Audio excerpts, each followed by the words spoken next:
Current account deficit बढ़ रहा है, डॉलर रिजर्व्स गिरने शुरू हो गए हैं, आईएमएफ प्रोग्राम हो गया, स्टेट बैंक ने इंटरेस्ट रेट कट कर दिया। क्या आप भी हर रोज़ एक ऐसे ही न्यूज़ फ्लो से गुजरते हैं और आपको समझ नहीं आता कि इसका क्या मतलब है? बाय कर लें या अपनी इन्वेस्टमेंट्स को सेल कर दें? अपनी ज़िंदगी आसान बनाएं और सिर्फ 4 मैक्रो इकोनॉमिक इंडिकेटर्स पे ध्यान दें टू एंटर और exit the stock market and grow your savings exponentially. My name is Abdul Rahman. Let's start this video.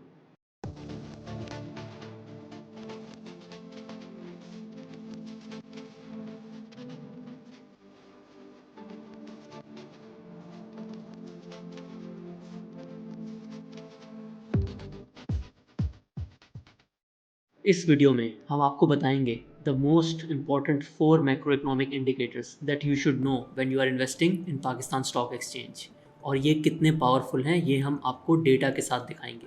Just to show you, अगर आपने इन मैक्रो इकोनॉमिक इंडिकेटर्स को मास्टर कर लिया तो आप अपने आप को पाकिस्तान की बूम एंड बस्ट इकोनॉमी से प्रोटेक्ट कर सकते हैं और अपनी सेविंग्स को एक्सपोनेंशियली ग्रो कर सकते हैं।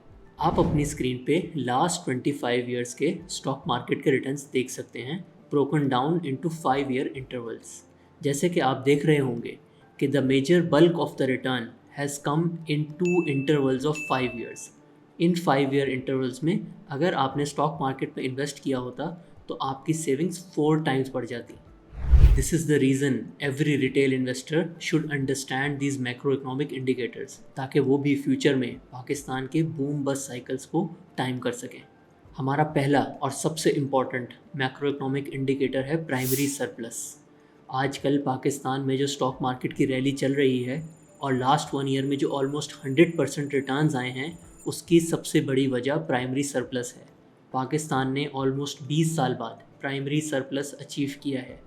प्राइमरी सरप्लस को अगर आसान अल्फाज में समझना हो तो it is the total revenues of the federal government minus all it's expenditures excluding interest costs. ज़्यादातर इकोनॉमीज़ में इंटरेस्ट रेट और इन्फ्लेशन ऑलमोस्ट सिमिलर लेवल्स पे होते हैं, तो कोई भी इकोनॉमी अगर प्राइमरी सरप्लस अचीव कर ले और उसमें सिर्फ 2 से 3% भी जीडीपी ग्रोथ हो जाए तो ओवर द ईयर्स उसका डेट टू जीडीपी कम हो जाता है। इस मैक्रो इकोनॉमिक स्टेबिलिटी की वजह से स्टॉक मार्केट में जो कंपनीज होती हैं, इन्वेस्टर्स उन पे एक हायर पी रेशो देना शुरू कर देते हैं। They are more confident about future of Pakistan. Primary surplus या मामूली सा प्राइमरी डेफिसिट अगर कोई कंट्री अचीव कर ले तो इसको फिस्कल डिसिप्लिन भी कहते हैं। आप अपनी स्क्रीन पे देख सकते हैं कि जब जब पाकिस्तान ने प्राइमरी सरप्लस या मामूली सा प्राइमरी डेफिसिट अचीव किया है तो स्टॉक मार्केट ने बहुत अच्छा परफॉर्म किया है। साथ ही साथ आप ये भी देख सकते हैं कि पाकिस्तान प्राइमरी सरप्लस या मामूली सा प्राइमरी डेफिसिट तभी अचीव करता है जब वो आईएमएफ प्रोग्राम में हो। ज़्यादातर लोग सोचते हैं कि आईएमएफ प्रोग्राम का सबसे बड़ा फ़ायदा ये होता है कि पाकिस्तान को डॉलर में कर्ज़े मिल जाते हैं, बट ये एक सेकेंडरी थिंग है। असल चीज़ होती है कि पाकिस्तानी इकोनॉमी में फिस्कल डिसिप्लिन आ जाता है और इसी की वजह से फिर दूसरे लेंडर्स जो होते हैं वो पाकिस्तान को लोन्स दे देते हैं। Our second most important macroeconomic indicator is interest rates. Warren Buffett कहते हैं कि interest rates are like gravity for stock prices. The higher the interest rates, the more they pull down the stock prices. Interest rate किसी भी company की stock price को 3 तरीक़ों से influence करता है। फर्स्ट इज़ कि इंटरेस्ट रेट के बढ़ने से या गिरने से उस कंपनी का बिजनेस अफेक्ट हो जाता है। उस कंपनी में सिक्लिकल डिमांड है जो कि इंटरेस्ट रेट गिरने से बढ़ जाती है या फिर इंटरेस्ट रेट इंक्रीज़ होने से कम हो जाती है।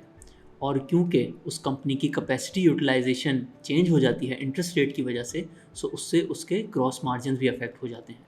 Second and very obvious is finance cost. Company ने जो भी लोन्स लिए होते हैं, अगर तो इंटरेस्ट रेट बढ़ जाएंगे तो उसकी फाइनेंसिंग कॉस्ट भी बढ़ जाएगी। Third and the most powerful for stock market is a lower interest rate increases your net present value of future earnings. अब आप मुझसे पूछेंगे कि एक कंपनी की फेयर वैल्यू कैसे डिटरमिन करते हैं। So a fair value of a company is the present value of all its future earnings, यानी कि ये कंपनी फ्यूचर में जितने भी प्रॉफिट्स कमाएगी उसकी आज की value is it's stock price. तो जब जब इंटरेस्ट रेट बढ़ जाते हैं, the present value of this future earnings decreases. मैं पर्सनली ये सोचता था कि स्टॉक मार्केट इन्वेस्टिंग में करंट इंटरेस्ट रेट के मुकाबले में 3 ईयर इंटरेस्ट रेट और 5 ईयर इंटरेस्ट रेट ज़्यादा इंपॉर्टेंट होता है, बट डेटा शोज़ कि पाकिस्तान के केस में करंट इंटरेस्ट रेट को ज़्यादा अहमियत दी जाती है। वर्ल्ड रिनाउंड इकोनॉमिस्ट और नोबेल प्राइज़ विनर रॉबर्ट शिलर अपनी किताब इरेशनल एक्सूबरेंस में बताते हैं कि the fair P multiple for any market is 20 minus long term interest rates. But Pakistan के केस में ये formula 20 minus current interest rates पे ज़्यादा अच्छे तरीके से अप्लाई होता है अगर हम लास्ट 20 ईयर्स का डेटा देखें। सो लेट्स से कि अगले 1 से 2 साल में मैक्रो इकोनॉमिक स्टेबिलिटी मेंटेन रहती है और इंटरेस्ट रेट्स 12 से 13% की रेंज में आ जाते हैं, तो हम ये एक्सपेक्ट कर सकते हैं कि पाकिस्तान स्टॉक एक्सचेंज का पी मल्टीपल 7 की रेंज में आ सकता है। क्या आप हमेशा कंफ्यूज रहते हैं और आपको ये समझ नहीं आता कि कौन सी कंपनी में इन्वेस्ट करना चाहिए? एक अच्छी कंपनी ढूंढने का प्रोसेस क्या है? हम इस चैनल पे बहुत ज़्यादा डिटेल्ड वीडियोस बनाने वाले हैं जो कि आपको हेल्प करेंगी in picking amazing companies. So hit that subscribe button and press the bell icon ताकि आप फ्यूचर की कोई भी वीडियो मिस ना करें। Our third most important macroeconomic indicator is current account deficit, और current account deficit is highly linked to oil prices। इस indicator में हम आपको ये भी समझाएंगे कि कैसे एक इंडिकेटर कुछ टाइम पहले तक अगर उसका रिलेशनशिप स्टॉक मार्केट से पॉजिटिव था तो अब वो नेगेटिव में भी बदल सकता है और उसकी क्या क्या वजह हो सकती हैं। 2000 से लेके 2010 तक पाकिस्तान का ऑयल इंपोर्ट बिल उसके ओवरऑल इंपोर्ट बिल का तकरीबन 15% होता था, और जब जब ऑयल प्राइसेस बढ़ती थी तो पाकिस्तान की मैक्रो इकोनॉमिक स्टेबिलिटी पे सवालिया निशान खड़ा नहीं होता था। इस वजह से जब ऑयल प्राइसेस 2000 से लेके 2010 तक बढ़ रही थी और पाकिस्तान का करंट अकाउंट डेफिसिट भी बढ़ रहा था, फिर भी स्टॉक मार्केट अच्छा परफॉर्म कर रही थी। बट इस केस में एक सेकंड रीज़न भी है जो कि इससे ज़्यादा पावरफुल है।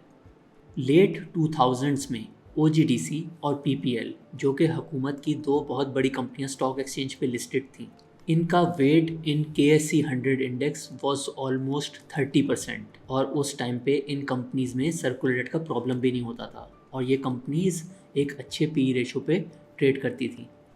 तो जब भी ऑयल प्राइसेस बढ़ती थी पाकिस्तान का करंट अकाउंट डेफिसिट तो बढ़ जाता था, लेकिन साथ ही साथ इन कंपनीज़ की अर्निंग्स भी बढ़ जाती थी, और क्योंकि इनका इंडेक्स में बहुत ज़्यादा वेट था वो स्टॉक मार्केट के इंडेक्स को ऊपर ले जाता था।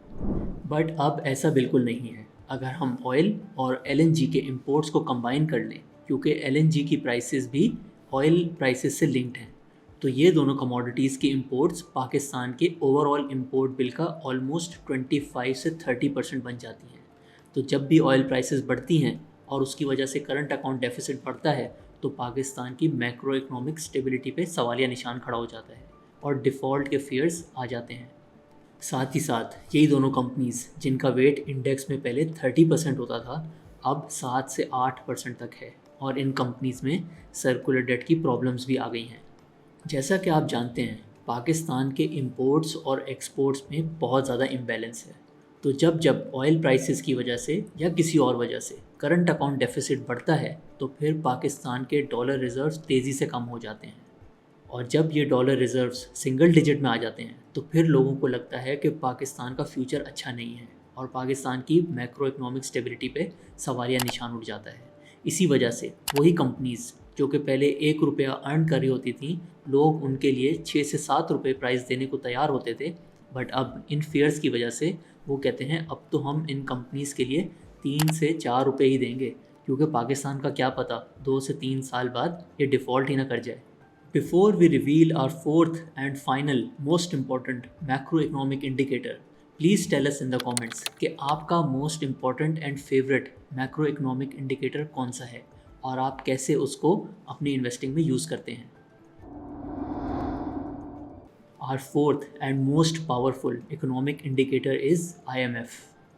अब आप सोच रहे होंगे कि IMF on its own कोई मैक्रो इकोनॉमिक इंडिकेटर थोड़ी है, लेकिन ये जो हमारे टॉप 3 मैक्रो इकोनॉमिक इंडिकेटर्स हैं इनको IMF हाईली इन्फ्लुएंस करता है। जब जब पाकिस्तान एक IMF प्रोग्राम के अंडर होता है तो हम प्राइमरी सरप्लस या मामूली सा प्राइमरी डेफिसिट अचीव करते हैं, और करंट अकाउंट डेफिसिट भी हमारा काफ़ी लो लेवल्स पे आ जाता है। इस वजह से हम फिस्कल डिसिप्लिन भी अचीव कर लेते हैं और हमारे डॉलर रिजर्व्स भी बढ़ना शुरू हो जाते हैं। बहुत ज़्यादा लोग ये सोचते हैं कि IMF प्रोग्राम की वजह से इंटरेस्ट रेट बढ़ जाता है, बट ऐसा बिल्कुल नहीं है। डेटा हमें बताता है कि जब भी पाकिस्तान IMF प्रोग्राम में जाता है तो within 6 to 12 months interest rates नीचे आने लग जाते हैं।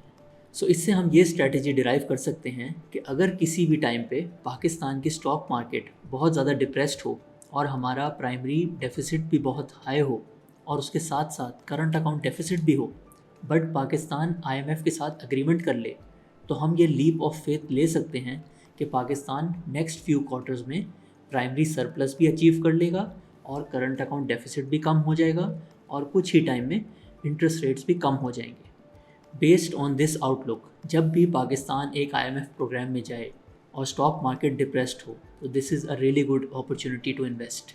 इस वीडियो में हमने आपको टॉप 4 मैक्रो इकोनॉमिक इंडिकेटर्स बताए जो कि आपको पता होने चाहिए before you start investing in the stock market. Future video में हम आपको ये भी बताएंगे कि कैसे इन चारों इंडिकेटर्स को कंबाइन करके एक इन्वेस्टिंग स्ट्रेटजी में लेकर आना है। साथ ही साथ हम आपको ये भी बताएंगे कि वो एग्जैक्ट रूल्स क्या हैं जो कि हम यूज़ करते हैं about these 4 economic indicators in are investing strategy. और हम आपको ये भी बताएंगे कि इन 4 मैक्रो इकोनॉमिक इंडिकेटर्स के साथ पॉलिटिकल स्टेबिलिटी को अपनी इन्वेस्टिंग में कैसे इनकॉर्पोरेट करना है। आप अपनी स्क्रीन पे हमारी वेबसाइट देख सकते हैं। Our website is now live. Please visit our website to read detailed blogs about different companies, different sectors, read our investing framework, and learn more about our investment management services so you can grow your savings exponentially. Please share this video with your friends ताकि वो भी अपने investment decisions अच्छे तरीके से ले सकें. We are all in this journey of wealth creation together. If you would like to know our top investing financial ratio, which we use in our investing, please click here. This is Abdul Rahman, and I'll see you in the next one.